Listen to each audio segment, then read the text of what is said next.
Firstly, thank you for helping to put our native plants back into our landscape. We're sure you'll love them. Secondly, thank you for buying your seed through Habitat Aid.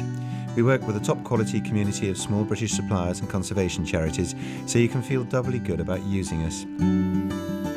Whether you're establishing a wildflower patch in your garden or making a meadow area with wildflowers and grasses, there are several basic things you can do to improve your chances of success. Folk can have problems caused by sowing the wrong seed or old seed, poor preparation of the site, or a rather laissez-faire approach to management. What is the wrong seed? Make sure you have the right mix for your soil type, situation and requirement.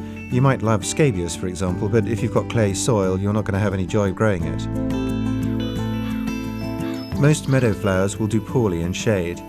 Do you want grasses as well as wildflowers in your seed mix? I hope you do. They're lovely and excellent for biodiversity. Most mixes include 80% grasses and 20% wildflowers, but you can get different proportions or just wildflowers if you like. If you want colour in the first year, add some cornfield annuals to a perennial mix. They'll look lovely and will help suppress any weeds. You can also buy the wrong seed by buying it from the wrong supplier, which means you might get non-viable seed. It might have come from outside the UK, which takes you into issues with provenance and appropriateness, quite apart from the non-native species which might creep in. Habitat Aid seed all has a guaranteed UK provenance. It's top quality and we test it regularly just to be sure.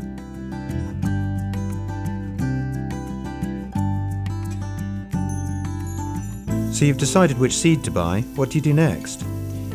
You'll need to sow it on bare earth with as little grass and weed in as possible. You wouldn't sow carrot seed by throwing it on your lawn, and wildflowers are no different. To this end, you can employ 3 strategies.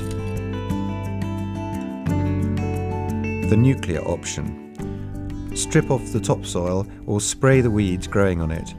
Stripping's the best solution as it's environmentally sounder, does a more complete job and removes the fertile soil. The poorer quality your growing medium, the better, as it will discourage grass, nettles, dock and thistle. If you do use a weed killer, you'll have to use multiple applications over the summer before sowing. If you can, rotivate or hoe the site and pounce on any weeds which come up.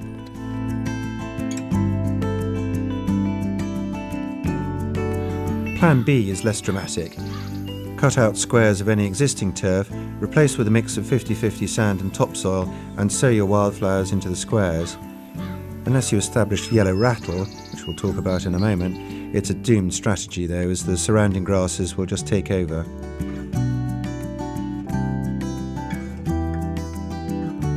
The last option's the fiddliest and takes longer, but the least aesthetically unappealing in the short term. Chain harrow or rake your existing sward and cut it very short in the late autumn until you can see at least 50% earth. Then sow and tread in the rattle seed. Yellow rattle is an attractive semi-parasitic meadow annual which attaches itself to grasses and reduces their vigour. It has to be sown in autumn because it won't germinate unless subjected to a prolonged cold bout.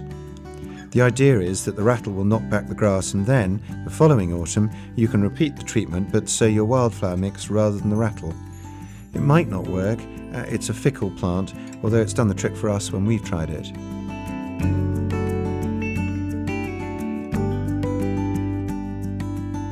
You can sow in spring or autumn. Whenever you're sowing though, the perfect weather is when it's wet and warm. If you're broadcasting by hand rather than machine, it's difficult to see where you've been and how much to sow, so measure out say a 10 square metres worth of seed and mix it with an inert carrier like sand.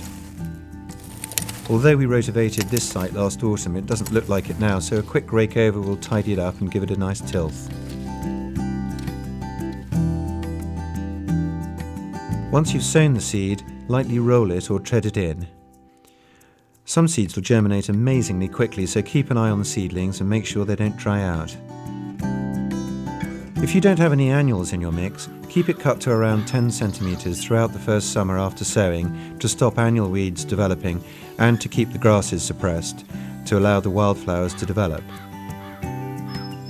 Managing the area is easy. Keep weeding out anything you don't want or anything aggressive that pops up. Thistles are problematic, for example. If you have them, make sure the grasses don't overwhelm the wildflowers. If necessary, you can regulate them with rattle. Cut the meadow short in the late summer or early summer if you want to use the hay, and keep it trimmed over the winter. Always remove the cuttings to reduce soil fertility. And that's about it. This is a very brief introduction to the topic. Do have a look at the information on the website for further help. If you're really stuck, just give us a call, and if we can't help, one of our consultants will be able to.